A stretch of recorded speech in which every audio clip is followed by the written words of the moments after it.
사도행전 15장 1절부터 5절 함께 읽습니다. 어떤 사람들이 유대로부터 내려와서 형제들을 가르치되 너희가 모세의 법대로 할례를 받지 아니하면 능히 구원을 받지 못하리라 하니 바울 및 바나바와 그들 사이에 적지 아니한 다툼과 변론이 일어난지라. 형제들이 이 문제에 대하여 바울과 바나바와 및 그 중에 몇 사람을 예루살렘에 있는 사도와 장로들에게 보내기로 작정하니라. 그들이 교회의 전송을 받고 베니게와 사마리아로 다니며 이방인들이 주께 돌아온 일을 말하여 형제들을 다 크게 기쁘게 하더라. 예루살렘에 이르러 교회와 사도와 장로들에게 영접을 받고 하나님이 자기들과 함께 계셔 행하신 모든 일을 말하매 바리새파 중에 어떤 믿는 사람들이 일어나 말하되 이방인에게 할례를 행하고 모세의 율법을 지키라 명하는 것이 마땅하다 하니라. 아멘. 최지리 성도님 다 나으셨어요? 네, 다행입니다. 네. 지금 요즘에 보면 교회 회의가 있죠. 캐톨릭 같은 경우에는 저희 개신교가 캐톨릭에서 나왔으니까요. 캐톨릭 같은 경우에는 이제 공회라고 하는 회의가 있어요. 몇 년에 한 번씩 이렇게 있는 게 아니라 필요할 때에 이렇게 열리는 것 같아요. 제가 잘은 모르겠지만 그걸 공회라고 해요. 그리고 이제 개신교 쪽도 전 세계적인 회의가 있기도 해요. 전 세계적인 개신교 회의가 있어서 거기서 어떤 WCC라고 이제 대표적으로는 그렇죠. 중요한 회의가 있습니다. 그러면 그 회의는 어디서부터 나왔을까요? 그 첫 번째 회의, 기독교 전 세계가 모이는 전체 기독교 회의의 첫 번째 회의가 바로 오늘 우리가 읽은 사도행전 15장에 있는 이 회의입니다. 그래서 이 회의를 제1차 예루살렘 공회라고 합니다. 그 제1차 예루살렘 공회의 내용이 방금 우리가 읽은 그 구절입니다. 어떤 사람들이 유대로부터 내려와서 형제들을 가르치되 너희가 모세의 법대로 할례를 받지 아니하면 능히 구원을 받지 못하리라. 그러니까 지금 여기는 바울과 바나바가 있던 안디옥 교회, 여기에 어떤 사람이 왔어요. 그래가지고 지금 이방인에게 복음을 전하는데 이방인에게 너희도 할례도 받고 율법도 받아라. 그러니까 유대교를 전하는 겁니다. 예수님은 그 율법으로부터 자유를 말씀하셨고 오직 은혜와 복음으로 구원을 받는다라고 얘기를 하셨는데 다시 유대교의 전통, 즉 율법 그리고 할례라고 하는 표식을 강조하는 것입니다.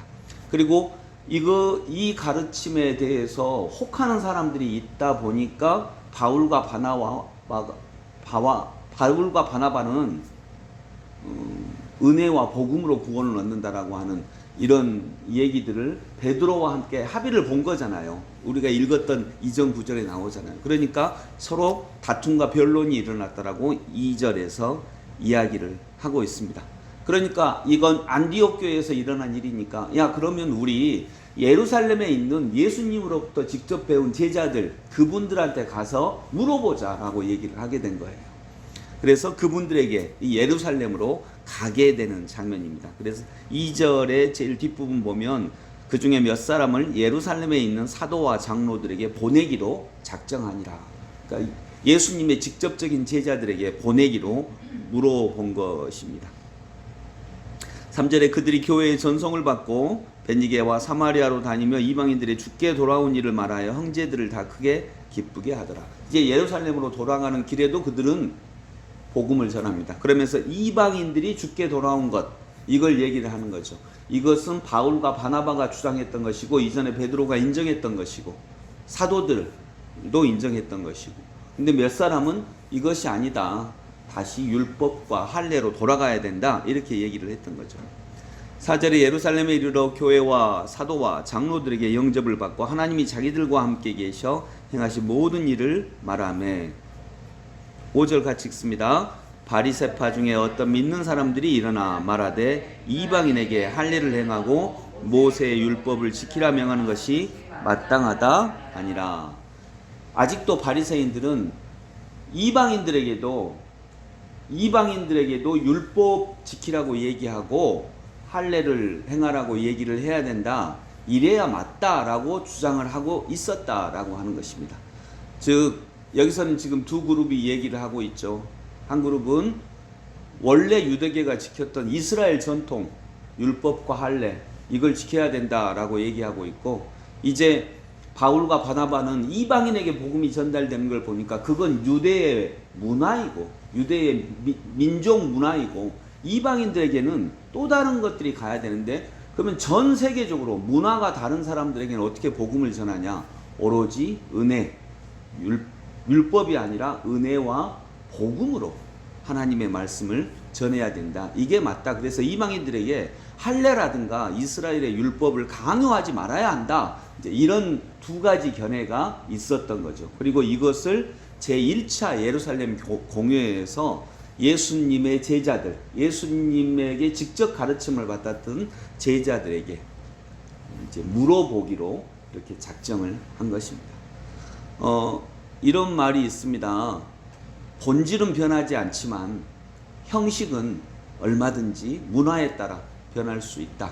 이렇게 말씀하는 것이 되게 성교학에서 얘기하고 있는 원칙입니다. 몸은 변하지 않죠. 유상선이라고 하는 이 몸은 변하지 않죠. 그러나 내가 입고 있는 옷은 얼마든지 변할 수 있는 거죠. 복음과 은혜라고 하는 본질은 변하지 않아요. 그러나 그 복음과 은혜라고 하는 이 본질을 감싸고 있는 문화는 얼마든지 변할 수 있습니다. 그래서 아프리카 기독교인들이 예배 드리는 모습하고 우리가 예배 드리는 모습하고 같을까요? 전혀 달라요. 막 그분들은 춤추고 북치고 막 이렇게 하면서 해요. 근데 우리들은 또 우리들의 형식과 문화들 이렇게 얘기하는 거죠. 결론이 어떻게 났을까요? 이제 그건 내일 우리가 읽을 본문에 나오는데, 중요한 건 이것입니다. 본질, 은혜와 복음이라고 하는 이 본질이 우리에게서 어떤 경우에도 떠나지 않아야 되고, 이 본질이 정확하다면 그걸 감싸고 있는 옷과 문화는 상대적으로 자유롭게 변할 수 있다라고 하는 것. 우리의 본질은 결국 이것입니다. 예수 그리스도의 은혜. 이 은혜가 변하지 않는, 그래서 오늘도 은혜 가운데 살아가는 하나님의 백성들 다 되시기를 소망합니다. 기도하겠습니다. 하나님, 제1차 예루살렘 공회에 대해서 오늘 하나님의 말씀을 살펴보았습니다. 아버지 하나님, 예수 그리스도의 복음과 하나님의 은혜, 이것은 기독교의 본질입니다. 이것을 바꿀 수는 없습니다. 이것에서 멀어질 수는 없습니다.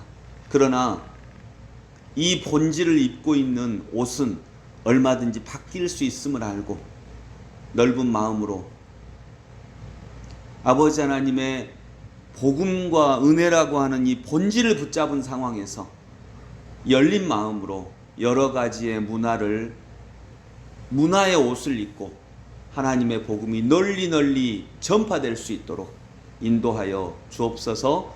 예수 그리스도 이름으로 기도드립니다. 아멘.